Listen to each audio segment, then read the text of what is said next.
분담 정문섭의 책 읽기. 자, 38번째 시간이 되겠습니다.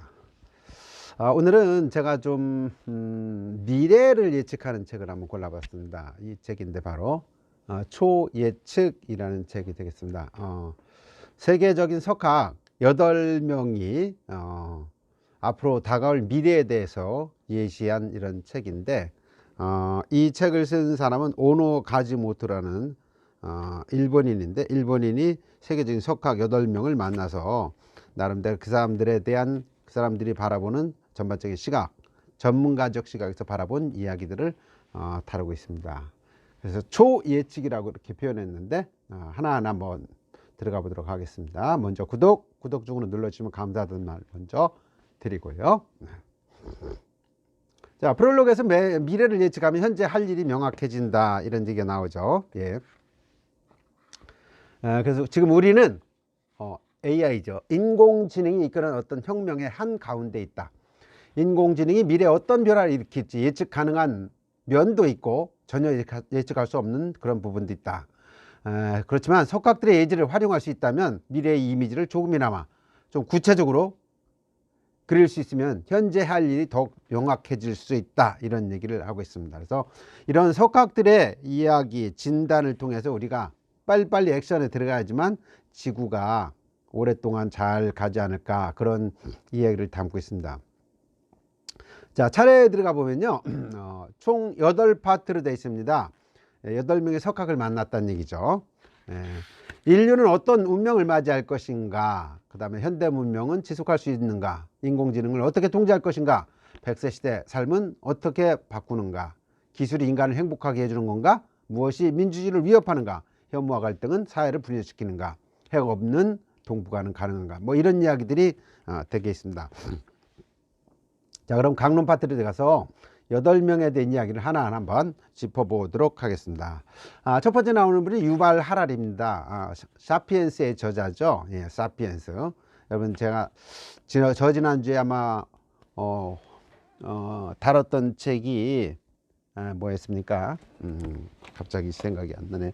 2062년 호모 사피엔스의 멸종, 우리는 어디로 가야 하나, 이런 책을 한번 전전주에 한번 다뤘던 것 같은데, 이 책이 네안데르탈인에서 이제 호모사피엔스가, 그 다음에 이제 또 디지털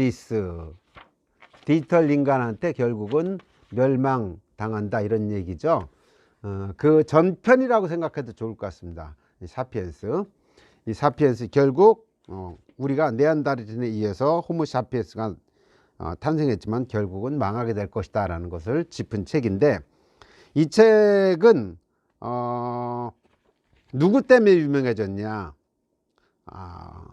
오바마 대통령하고 빌 게이츠가 이 책을 추천했다고 하면서 이 전 세계가 유발 하랄을 주목하기 시작했죠. 그래서 이 책을 보면 향후 수십 년 안에 인류는 세 가지 커다란 위기, 즉 핵전쟁이나 지구온난화, 기후변화죠. 그리고 과학기술에 의한 실존적 위기에 직면할 것이다 라는 이야기를 하고 있습니다. 그래서 이 과학기술에 의한 실존적 위기라는 것은 AI를 이야기하는 겁니다.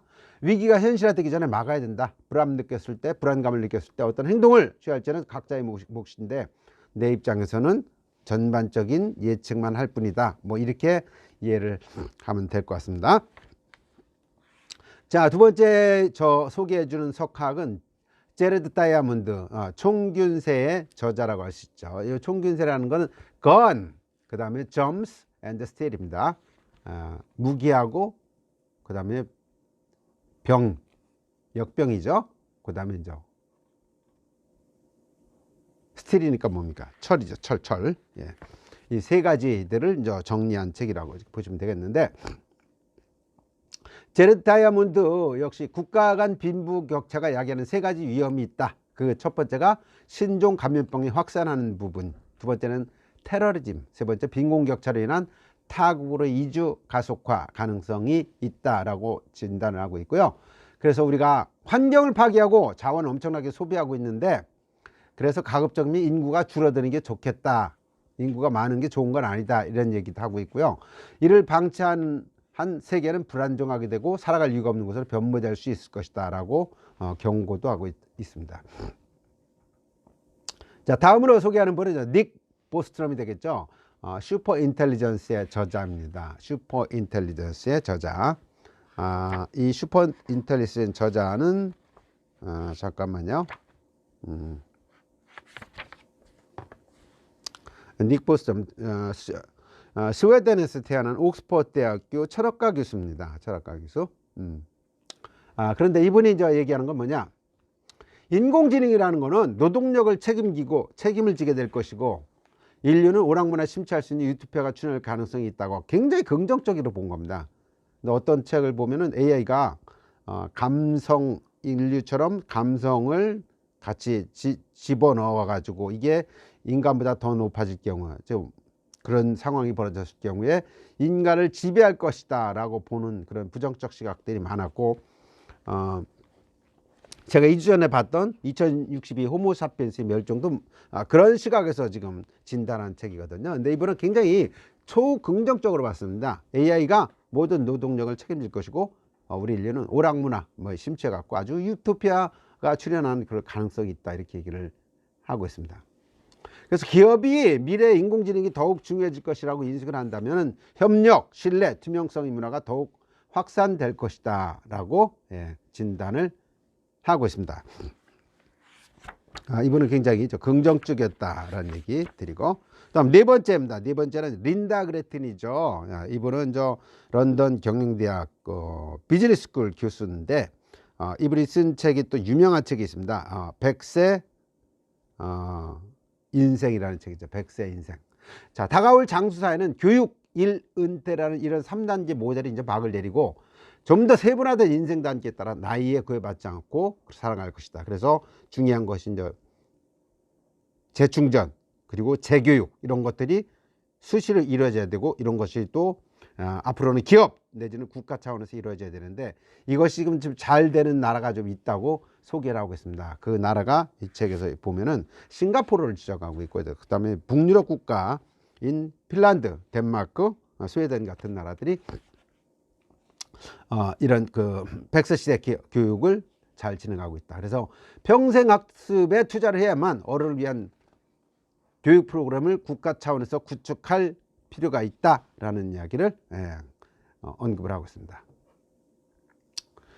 자, 다음은 이제 다섯 번째입니다. 다섯 번째는 누구냐? 소개될 석학은 다니엘 코헨이죠. 튀니지에서 태어난 프랑스를 대표하는 경제학자이죠. 현재 파리 대학 파리고등학교의 교수로, 경제학 교수로 있는 분인데, 악의 번영이라는 이런 책을 쓰신 분입니다. 자, 이분은 이제 어떻게 진단했냐면, 기술이 인간을 행복하게 해줄 것이냐? 아니다. 행복 추구라는 거는 마치 쾌락의 러닝머신과 같아서 한번 딱 뛰면은 늘 제자리에 있을 뿐이지, 그 다음에 더 달라지는 것도 없고, 행복은 또 다시 제로 베이스로 내려간다, 이렇게 이야기를 하고 있습니다. 그래서 이 악의 번영이라는 책은 총균세를 능가하는 베스트셀러로다가 이렇게 많이 팔렸는데, 결론적으로 이제 인공지능이 4차 산업혁명을 이끌면 상위 1%의 부가 집중된다는 얘기죠. 그러니까 AI를 활용해서 빈익빈 부익부 현상이 더 심각해질 것이고, 그래서 목표가 명확하지 않고 뭐 할 때는 인간이 필요하다, 이런 결론을 내리고 있습니다. 자, 다음으로 소개할 분은 무엇이 민주주의를 위협하는가 라는 제목으로 조앤 윌리엄스에 대한 소개를 하고 있습니다. The White Working Class라는 책인데, 이 책은 국내 번역이 되지 않았습니다. 백인 노동자 계급이라고 이렇게 설명할 수 있는 책인데, 트럼프하고 같이 경쟁을 했던 힐러리가 떨어졌죠. 많은 언론, 기타 모든 사람들이 힐러리가 될 거라고 예측을 했었는데, 사실은 트럼프가 됐죠. 그 저변에 트럼프를 지지했던 세력이 뭐냐? 바로 그게 이제 백인 노동자 계급이라는 거죠. 사실은 그 아메리칸 드림이라는 말이 있지 않습니까? 아메리칸 드림. 이 아메리칸 드림을 상징하는 중산층들이 미국의 한 53%에 달하는 전형적인 이 화이트 클래스라고 이렇게 얘기를 하는데, 이 사람들이 지금 아메리칸 드림과 멀어지는 상황이고, 그래서 그들에게 남은 건 절망, 분노밖에 없다는 거죠. 이제 그걸 아주 트럼프가 교묘하게 접근해 가지고 그 기분을 아주 최대한 그 사람들의 심정을 활용을 했다는 거죠. 그래서 오바마 전 대통령의 말투가 엘리트 그 자체였고 상당히 계산되고 사려 깊은 말투의 논지까지 이로 정연했다면은, 반면에 이 트럼프는 투박하고 직설적인 화법, 그래서 노동자 계급에 아주 많은 점수를 얻어갖고 대통령이 될 수 있었다, 이런 얘기를 하는 겁니다. 화이트 클래스, 워킹 클래스가 상당한 역할을 했었다는 이야기를 지금 하고 있습니다. 그 다음에 이제 7번째 소개해드릴 사람은 이제 넬 페인터가 되겠습니다. 넬 페인터. 하버드 대학교와 캘리포니아 대학을 졸업하고 미국 남부사학회 회장을 역임했으면서 현재는 백인의 역사라는 책을 쓴 미국 인종사 전문가라고 할 수 있는 분이죠. 자, 이분이 이제 이야기는 혐오와 갈등, 이건 무엇일까? 혐오와 갈등은 사회를 어떻게 분열시키는가, 이런 얘기를 하면서 미국도 여성 혐오에서 자유롭지가 않다. 그러면서 힐러리가 트럼프를 상대로 패배를 당했던 것도 역시 여성 혐오라는 그런 시각에서 바라보고 있습니다. 여성 혐오라는 시각에서. 예.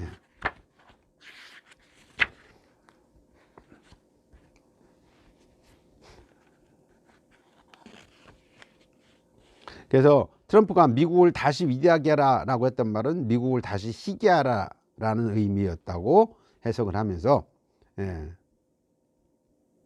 결국 그것이 이제 어떤 미국 선거에 굉장한 영향력을 행사했다고 이렇게 보는 시각이 되겠습니다.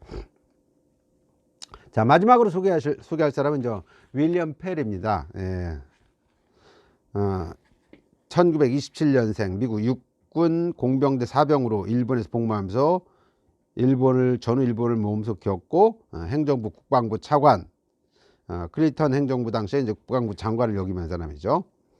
자, 우리가 이제 이 핵배랑을 걷다라는 이 책은 저도 읽어보지는 않았지만 그 내용이 어떤 내용이냐면, 이분이 국방부 장관 하면서 남북한 사이에서 이 북한과 핵을 어떻게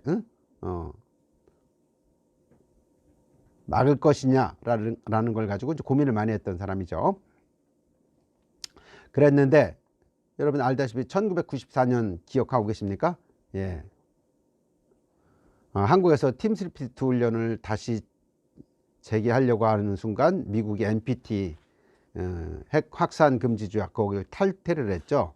그러면서 이제 핵무기를 갖겠다고 난리를 치기고, 한국을 불바다로 만들겠다 뭐 이렇게 막 그냥 하는 바람에 대한민국 자체가 공포에 휩쓸려 가지고 막 라면을 사재기 들어가고 뭐 이랬던 그 시점이 1994년도입니다. 이때 국방부 장관 하면서 북한을 좀 잠재우고, 그리고 다시 또 핵 없는 동북아 평화를 위해서 이제 노력을 했던 사람이 페리죠. 페리. 네. 그래서 핵벼랑을 걷다라는 이 책을 썼던 분인데, 이 사람이 얘기하는 거는 김정은은 가장 성공한 경영자라고 이렇게 표현하고 있습니다. 그래서 이 사람한테 제일 중요한 거, 김정은한테 중요한 거는 체제 유지를 보장해 주는 것이 최우선 과제다. 그런 걸 전제로 해서 우리가 핵 저지 비핵화를 시행을 해야 된다라고 이제 이야기를 하는 거죠. 예. 그리고 이 사람은 북한이 이미 핵무기를 보유하는 것을 인정을 하고 핵무기를 실어 날 수 있는 미사일을 갖고 있다는 것도 진지하게 받아들인 상태에서 모든 것이 같이 타협이 들어가야 된다라고 이야기를 하고 있습니다. 자, 지금까지 8명의 석학에 대한 그들이 바라보는 지구에 대한 시각들을 여러 가지를 봤는데, 앞날에 대한 고민은 인간만의 권리자 능력임을 잊어서는 안 된다. 그러니까 이 사람들이 석학들이 지적한 부분들을 분명히 우리는 한번 되새기면서 뭔가 액션을 취해야 될 때다라는 이야기를 하고 있고, 이야기를 하고 있고요. 그다음에 미래는 불확실하지만 미래를 완성해가는 과정이 곧 미래를 위한 사고이며 이 사고로부터 탄생하는 의지 자체가 곧 미래다라는 결론을 내리고 있습니다. 자, 중요한 겁니다. 초예측, 세계에서 각 8인을 통해서 들어본 인류의 미래. 여러분 더 궁금하신 부분이 있으면 이 책을 사서 보시면 될 것 같고요. 다만 제가 이 책을 읽으면서 아쉬웠던 거는 이거는 한국적인 시각이 아니고 일본의 시각에서 분석한 측면이 많다라는 거는 알고 보셨으면 좋겠습니다. 이상 마치겠습니다. 감사합니다.